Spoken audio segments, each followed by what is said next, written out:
En el año 2021, el mundo atravesaba un contexto de pandemia y específicamente en el caso colombiano, el estallido social prevalecía a causa del descontento por parte de la ciudadanía, sobresaliendo la participación de las poblaciones jóvenes en diferentes protestas frente a las políticas del gobierno de ese entonces respecto a temáticas como la reforma a la salud, reforma tributaria y migración. Es así como la gente salía a las calles en el denominado 28A, paro nacional que mostraba el descontento del pueblo colombiano, la lucha por salvaguardar sus derechos, evidenciando un gran volumen de abuso policial y reflejando la necesidad de los jóvenes que buscaban mucha más participación política.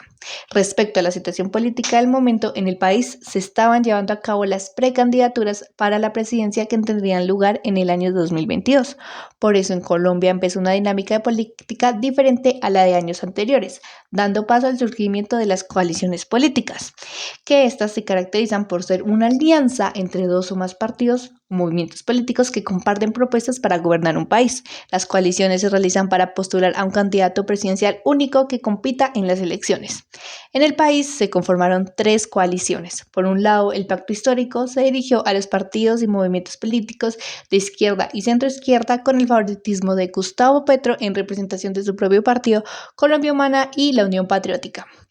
Francia Márquez, integrante que representaba a los movimientos afro y del Pacífico, militante del Polo Democrático. Camilo Romero, representando a un grupo del partido Alianza Verde que estaban interesados en el proyecto de la coalición denominados Verdes por el Cambio. Arelis Uriana, representante del partido indígena Maíz, y Alfredo Sade, líder político y religioso en representación del movimiento ADA, Alianza Democrática Amplia.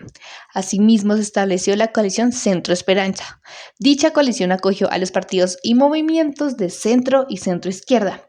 Entre los nombres que iban a la contienda presidencial están Sergio Fajardo en representación del partido político ASI, Alianza Social Independiente, y una parte de la Alianza Verde. Jorge Enrique Robledo bajo su partido político Dignidad y Compromiso, Juan Manuel Galán reviviendo el movimiento político fundado por su padre, el nuevo liberalismo. Alejandro Gaviria llegaba bajo su propio movimiento denominado Colombia Tiene Futuro, y Carlos Amaya también bajo el aval del reciente partido político Dignidad y Compromiso.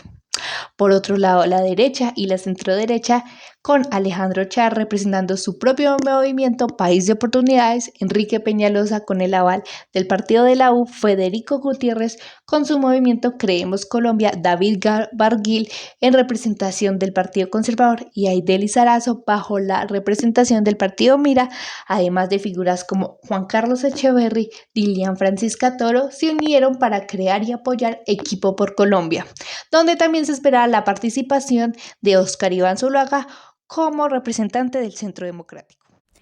El objetivo de dichas coaliciones consistía en llegar a los comicios con más fuerza y así poder posicionar al próximo presidente de Colombia.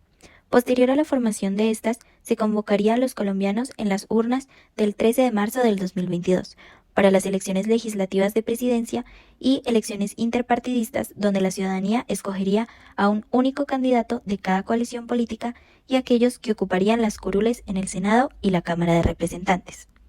Así, cada coalición formó parte de distintos debates en medios como la televisión, con canales principales como Caracol, periódicos y revistas como El Espectador, El Tiempo, Caracol Radio y Semana, además de asistir a debates organizados por universidades en Bogotá, donde se hacía una evaluación interna de cada miembro y cómo sería su plan de gobierno, una participación en medios comunicativos tradicionales de cada integrante de las coaliciones. La aplicación TikTok fue un gran protagonista en este periodo electoral.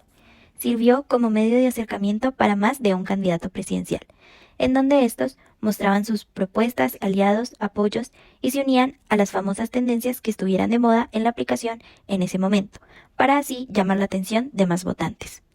Algunos de los principales ejemplos fueron Alejandro Gaviria, Carlos Amaya y Gustavo Petro. Este último se caracterizó por el acercamiento a los jóvenes y su apoyo a estos durante el marco del estallido social. Él se enfoca en esta población ya que evidencia la necesidad de un cambio expresada por ellos. Y además, como fórmula vicepresidencial, cuenta con la compañía de un personaje símbolo de muchas luchas sociales y de interés para la población juvenil, Francia Márquez. Es por esto que TikTok funciona como un medio de esparcimiento, gracias al respaldo y colaboración de influenciadores que estaban tomando relevancia cada vez más con campañas como Mi voto es Secretoski y Jóvenes por el Cambio.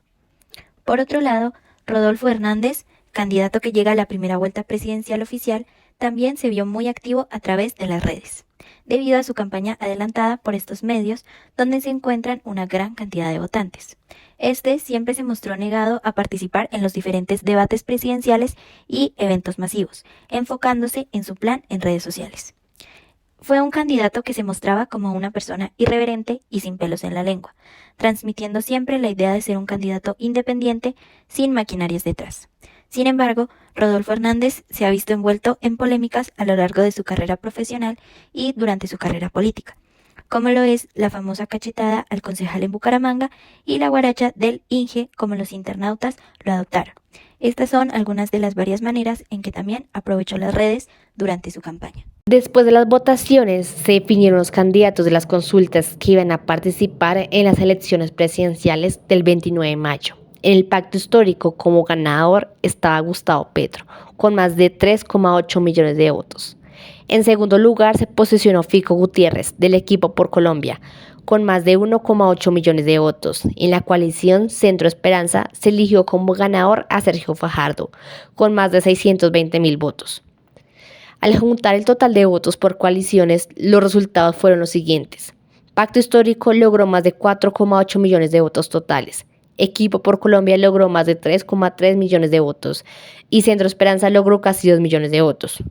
A partir de los resultados se notaron grandes cambios en el mapa electoral del país, donde se observó que, aunque no establecieron ganadores, destacaron varios candidatos como Francia Márquez, que obtuvo más de 680.000 votos, promoviendo la igualdad y la representación de los históricamente excluidos en Colombia, superando así a Sergio Fajardo. A su vez, Carlos Amaya, de quien no se esperaba una votación tan alta, logró más de 400.000 votos. Por el otro lado de los perdedores tenemos a Alejandro Gaviria, de quien se esperaba que estuviera en la contienda y en la pelea del primer lugar del Centro Esperanza. Sin embargo, logró solamente alrededor de 300.000 votos. En segundo lugar está el exalcalde Enrique Peñalosa, de que tan solo se obtuvo una buena cifra, no muy alta, pues logró solamente de más de 200.000 votos. Y por último estaba Jorge Robledo, quien obtuvo alrededor de 140.000 votos. Tengamos en cuenta que estas cifras son el 85% de las mesas escrutadas en cada una de las votaciones de las coaliciones. En primera vuelta, con más de 8.5 millones de votos, Gustavo Petro conquistó regiones esenciales, como la votación de Bogotá, que hace 4 años le dio su confianza en primera vuelta a Sergio Fajardo, y de Risaralda, Quindío, la totalidad de las costas Caribe y Pacífico, y el sur del país, que en 2018 acompañaron de forma mayoritaria al presidente Iván Duque. Una de las claves de la victoria del representante de la centroizquierda en primera vuelta fue haberse adueñado de la votación en la capital del país con un 47% y en los departamentos como el Valle del Cauca con un 53%, Bolívar con un 49%, Magdalena con otro 49%, el Amazonas con un 46% y el Cesar con el 44%. Las votaciones más altas del pacto histórico se registraron en Chocó con un 72%, Nariño con un 70%, Cauca con un 68% y Vaupés con un 67%. También logró porcentajes importantes en Chocó con un 81%, en el Atlántico con un 67%, en el Magdalena con un 60%, en Cauca un 79% y en Putumayo 79%. A su turno, en el centro y oriente del país, la fuerza mayoritaria fue Rodolfo Hernández. En Antioquia obtuvo un 63% contra un 33% de Gustavo Petro, mientras que en Santander logró un impresionante 72% de los votos versus 25% de su contrincante. Tras estos resultados se pudo observar cómo los sectores alejados del centro del país y la costa colombiana mostraron un claro apoyo al candidato Gustavo Petro, gracias a las estrategias de campaña que llevó a cabo junto a Francia Márquez de recorrer departamentos del occidente y varios municipios. En conclusiones, podemos llegar a victoria de Gustavo Petro en la primera vuelta de las elecciones en Colombia, subrayando su éxito al conquistar regiones clave y obtener un sólido respaldo en la capital y diversas áreas del país. Las estrategias de campaña, incluyendo el recorrido de departamentos y municipios, fueron fundamentales para ganar el apoyo de sectores alejados del centro y la costa colombiana. Además, se resalta la diversidad en el apoyo a los candidatos, con Rodolfo Hernández siendo mayoritario en el centro y oriente del país. Estos resultados evidencian un panorama electoral complejo y la importancia de estrategias adaptadas a las características específicas de cada región.